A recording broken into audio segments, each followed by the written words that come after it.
एक 16 साल की बेटी साक्षी, उसको मोहम्मद साहिल ने चाकुओं से गोद के हत्या कर दिया। 30-35 बार चाकू मारने के बाद भी पेट नहीं भरा तो पत्थल से कुचल के, पत्थल, पहले पत्थलबाजी करते थे, अब तो पत्थल से कुचल रहे हैं, सर को कुचल रहे हैं।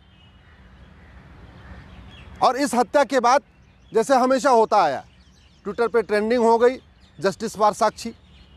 बहुत सारे लोगों ने फेसबुक पे फोटो शेयर कर दिया, साक्षी को न्याय दो।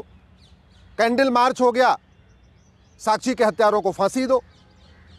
नेताओं के भी बयान आ गए, बहुत सारे अपने आप को जो हिंदू हितैषी कहते हैं वो भी अपने बयान दे रहे हैं। और हमेशा ऐसा होता है, पिछले 75 साल में ही हो रहा है।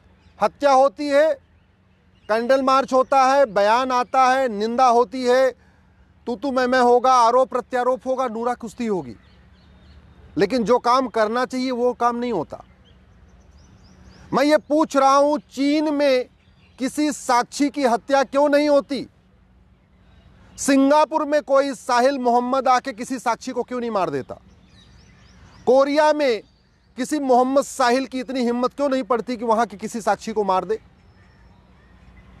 ये भारत में ही मोहम्मद साहिल साक्षी को क्यों मारता है? जानते हैं क्यों?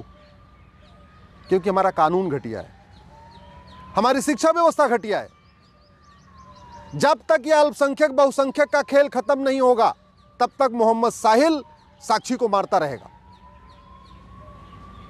जब तक इस देश में ये मदरसा मिशनरी स्कूल बंद नहीं होंगे और समान शिक्षा लागू नहीं होगी, तब तक मोहम्मद साहिल साक्षी को मारता रहेगा। जब तक इस देश में सारे पर्सनल लॉ खत्म नहीं होंगे, सबके लिए एक समान नागरिक संहिता नहीं बनेगी, तब तक कोई न कोई एक मोहम्मद साहिल किसी एक साक्षी को मारता रहेगा। जब तक इस देश में कठोर कानून नहीं होगा, 1 घंटे के अंदर एफआईआर हो, 1 महीने के अंदर जांच पूरी हो और 1 साल के अंदर फांसी पे लटका दिया जाए दरिंदों को, जब तक ये कानून नहीं बनेगा, पुलिस चार्टर, जुडिशियल चार्टर नहीं लागू होगा, तब तक रोज एक मोहम्मद साहिल किसी एक साक्षी को मारता रहेगा। इसलिए मैं बार बार कहता हूं, तू मैं करने, निंदा करने, आरोप प्रत्यारोप करने, कैंडल मार्च करने, ट्विटर ट्रेंडिंग करने, फेसबुक पे लिखने, फांसी की मांग करने से फांसी नहीं होगी। फांसी देने के लिए तो कानून बनाना पड़ेगा, नार्को पॉलीग्राफ ब्रेन मैपिंग कानून बनाना पड़ेगा। अब उससे पुलिस पूछताछ कर रही, चलती रहेगी पूछताछ, गवाहों के बयान होते रहेंगे, इधर जिरा होगी, उधर जिरा होगी, यही चलेगा, फांसी नहीं होगी। आज तक फांसी हुई किसको? कमलेश तिवारी के हत्यारों को फांसी हो गई क्या? बादल के हत्यारों को फांसी हो गई क्या? डॉक्टर नारंग के हत्यारों को फांसी हो गई? हिना तलरेजा के हत्यारों को फांसी हो गई? अंकित सक्सेना के हत्यारों को फांसी हो गई? कितने हत्यारों को फांसी हुई? इसके बावजूद फांसी मांग करते रहते। अरे भैया, फांसी की मांग करने से फांसी होनी होती तो अब तक 1000-2000 को फांसी हो गई होती, किसी को नहीं हुई। और कोई ऐसा दिन नहीं गुजरता जब भारत में कहीं न कहीं एक जगह किसी न किसी साक्षी को या तो लफ्ज़ जिहाद में नहीं फंसा लिया जाता, और नहीं अगर फंसती है तो मार नहीं दिया जाता। देखते देखते अफगानिस्तान में खत्म हो गए, पाकिस्तान में खत्म हो गए, बांग्लादेश में खत्म हो गए, हिंदुस्तान के 9 राज्यों में खत्म हो गए, भारत के 200 जिलों से पलायन हो रहा है। इसके बावजूद भी अभी जो काम होना चाहिए उसकी मांग करते ही नहीं। टीवी में डिबेट होती है, लेकिन जिहाद का समाधान क्या, उस पर चर्चा नहीं होती। पुलिस रिफॉर्म, जुडिशियल रिफॉर्म करना पड़ेगा जिहाद को रोकना है तो। ये जो विशेष कानून, विशेष दर्जा, विशेष योजना, विशेष जो स्पेशल स्टेटस है, इसको खत्म करना पड़ेगा।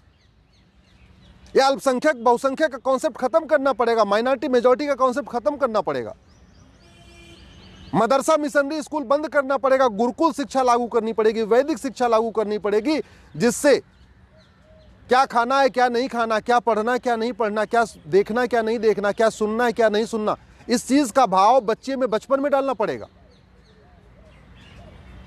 ये पर्सनल लॉ खत्म करके समान नागरिक संहिता लागू करना पड़ेगा, तब जाके सबके बीच में प्रेम बढ़ेगा, तब जाके साक्षी बचेगी। ऐसे नहीं बचेगी बतौलेबाजी करने से, भाषणबाजी करने से। घुसपैठियों के खिलाफ फांसी देने का कानून बनाना पड़ेगा, जिहादियों को फांसी देने का कानून बनाना पड़ेगा। और न्यायिक व्यवस्था ठीक हो, न्यायिक व्यवस्था 1 साल के अंदर सजा होना शुरू हो जाए, इसके लिए जुडिशियल चार्टर लागू करना पड़ेगा। मेरा आप लोगों से हाथ जोड़ के निवेदन है, इस वीडियो को घर घर पहुंचाइए, अधिक से अधिक शेयर करिए। बहुत हो गया तू मैं, बहुत हो गया नूरा कुश्ती, बहुत हो गया आरोप प्रत्यारोप। इससे कुछ नहीं होने वाला, न जिहाद रुकेगा, न मजहबी उन्माद रुकेगा, न साक्षी बचेगी। देश को बचाना है, सनातन संस्कृति को बचाना है तो कानून बनाना पड़ेगा। Police reform, judicial reform, election reform करना पड़ेगा, एजुकेशन रिफॉर्म करना पड़ेगा। इसलिए मेरा आपसे निवेदन है, इस वीडियो को अधिक से अधिक लोगों तक पहुंचाइए। अपने सांसदों को टैग करके ट्वीट करिए, अपने क्षेत्र के विधायकों तक पहुंचाइए, अपने सारे व्हाट्सएप ग्रुप में फैलाइए। लोगों को पता चलना चाहिए कि समाधान कानून बदलना ही है। कानून बदलने से समाधान होगा, अच्छी अच्छी बातें करने से नहीं।